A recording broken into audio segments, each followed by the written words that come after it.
All right. Welcome back to the GSMC Wrestling Laureate Podcast, brought to you by the GSMC Sports Network.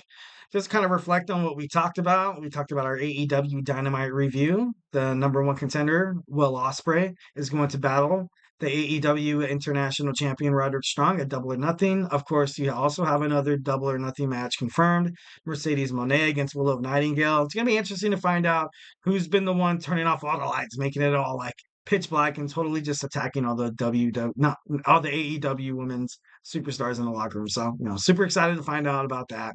Swerve Strickland continues to be like absolute dynamite, continues to be the guy, and has a pretty bright future. I don't know how long his title reign's going to be, but I can see it lasting a pretty long time. Right. And then our segment two, we talked about Thursday Night Wrestling preview. We talked about Impact Wrestling, of course, Nick Nemeth losing against Moose for it was a TNA World Heavyweight Championship match at Rebellion. And what is he going to do to bounce back? Can he bounce back? Obviously, you have a lot of great talent in the locker room. I don't know if Nick Nemeth can like just jump the line and be like, "Look, like I'm first, like you know what I mean." Like, so it's interesting to see what he decides to do or where he decides to go. If he jumps to Ring of Honor, or maybe he makes a surprising jump into AEW, which would be I think that would be pretty cool. So yeah. Also, we talked about Ring of Honor. Ring of Honor. I noticed in some of the previews that I was reading online that it didn't mention Mark Briscoe. So I hope Mark Briscoe makes an appearance tonight because he is Ring of Honor. He's hardcore wrestling, man. He's the man. He's the Mac Daddy, bro. So, anyways, so we're gonna talk about interesting match types. Like I said before, this kind of all dawned onto me, and I thought about it because the proving ground match at Ring of Honor and kind of what AEW, just what they do. Same with Impact Wrestling. So, all right. So let's go ahead and jump on into it. Let's talk about it and talk about some good stuff. So yeah, it's interesting match types. Bam.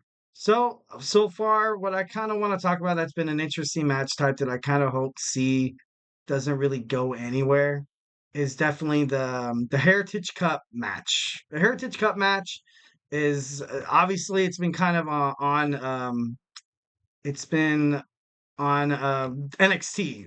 Why can't I not think about that? That's crazy.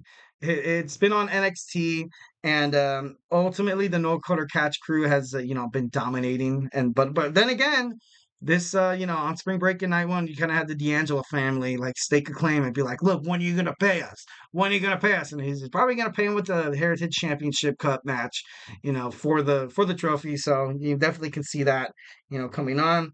But let's talk about the Heritage Cup rules. So you have 6 3-minute rounds. Pretty cool.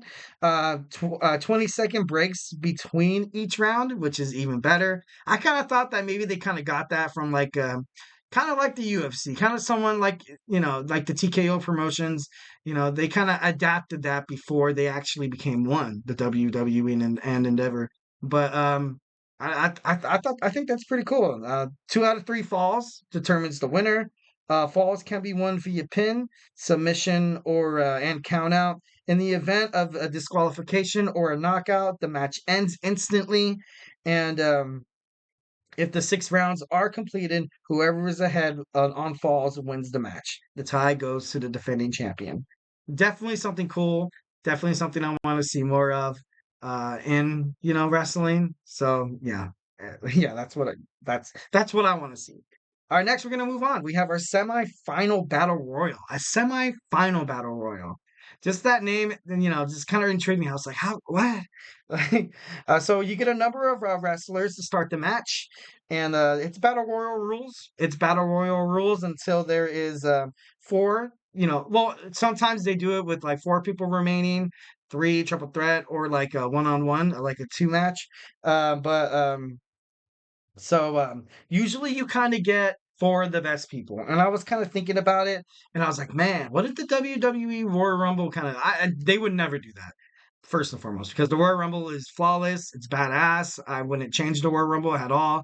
But just like this semifinal battle royals, it's just pretty interesting. Like in any Royal Rumble, there's usually, of course, how many corners are in a ring? 4. So like you get 4 people left, and they usually have that stare down where they go to each corner and they're like, Looks like this town ain't big enough for the two of us. And then, like, I don't, usually it consists of like the fan favorite, the heel, the random person, and of course the up and comer star.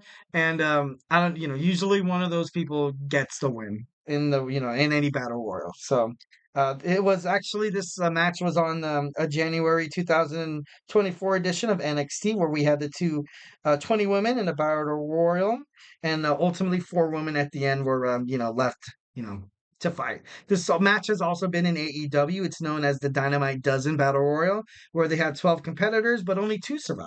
Only two survives. Only one emerges victorious. And also New Japan Pro Wrestling. It happened in 2021 at Wrestling Kingdom, where they had a match like this, where they had a certain amount of competitors, but I think they had four guys as well, just like the WWE. So super cool, super awesome. I think it's something that they should absolutely keep. Next, we have a pick your poison match, or a spin the wheel, make a deal, or like they kind of have that. Oh man, what was it called? It wasn't like a Taboo Tuesday. I remember they did Taboo Tuesday in I think 2006 for WWE. But yeah, ultimately, so you spin the wheel to determine what stipulation you're gonna fight in. Like, don't get me wrong, I know for a fact that when it comes to violent matches, when it comes to like tables, ladders, and chairs, tables, cell, whatever, like you can't constantly put your superstars through that because then these guys are only going to last like probably a month, a match a month, So that, obviously it's not totally ideal, but you can always put like some like submission match on there, maybe like a random over the top rope, like or something, just like something silly. Like it doesn't have to be something strenuous, like something that like that breeds blood. Although that would be pretty cool. But but so ultimately they kind of had the spin the wheel, make a deal match. That was also there. It was also called Raw Roulette. Raw Roulette. They did it on Monday Night Raw a couple of times, and I don't know. It just did really, really successful. I liked it a lot. I know they kind of coined it in NXT with the Halloween Havoc. Like I said, it was revived by WWE NXT. So it's kind of like the focal point of that. But ultimately, I think it's cool. I think it's very, very cool. And I think they should keep this and they should make it like, maybe like a once a month kind of thing. Another thing that I kind of miss, to be honest, is the three stages of hell match. Like I said before, like I know this might be a little strenuous, but I just think it's badass. I think it's cool. Like maybe once every 3 months. That'd be pretty cool. But you have three match types. You can like steel cage, ladder match, tables, ladders, and chairs, Hell in the Cell. I think there was even once an Iron Man match, I think between Triple H and Shawn Michaels that occurred. So I don't know. I kind of want to see, that'd be pretty cool to see the three stages of Hell match come along. You saw in Stone Cold versus Triple H No Way Out 2001. Then you saw Shawn Michaels and Triple H do it at Armageddon 2002. And most recently, you saw Adam Cole fighting Kyle O'Reilly in NXT Takeover. And so, definitely a match that should come back. Absolutely love it. But I'm a match stipulation kind of guy. So, next we have like what we just recently talked about, our Casino Gauntlet match. This is something that should be in WWE. I think that would be super badass. I think that'd be super cool. Where like I mentioned before, the first person to get a pinfall, but this isn't like your standard gauntlet match where people will keep coming in and in and in, based on like a pinfall or submission. This is like a free for all, if that makes any sense. I don't know if any of you guys you like play Super Smash Brothers, or it's like free for all, and all everybody just like beating the crap out of each other, and you're like, oh, what's going on? But ultimately, like, so you have these two competitors inside the ring. Um, the match doesn't stop when somebody's covered or submitted or whatever. So this makes the wrestlers feel like they're kind of against the clock here. You're kind of against the clock where you have to defeat this guy because that automatically gets you the victory. There's no other guys that come out after that. So, but if you don't, if you let the match like just drag on and take your sweet little time, you have just wrestlers after wrestlers after wrestlers, and it becomes like a huge bombardment, like just bedlam. I think last night in AEW for the number one contendership for Roderick Strong's AEW International Championship, I think it was like a total of like 6 guys or 7 guys. Like I know Jay Lethal, Will Ospreay, Kyle O'Reilly. Um, yeah, like I think around 6 or 7. So obviously something that should be that should be universal and would be absolutely badass. So, and also, like I mentioned before, something that I definitely think that WWE should take is the 8-4-1 match. Essentially, you have a 8-person tag team match, and the winner of that team, all the superstars, the team of four, they face off against each other in a fatal four-way match, and there's one overall winner. Absolute genius. Imagine this happening at Survivor Series, where you have the champion be surrounded by a bunch of guys in a traditional Survivor Series match.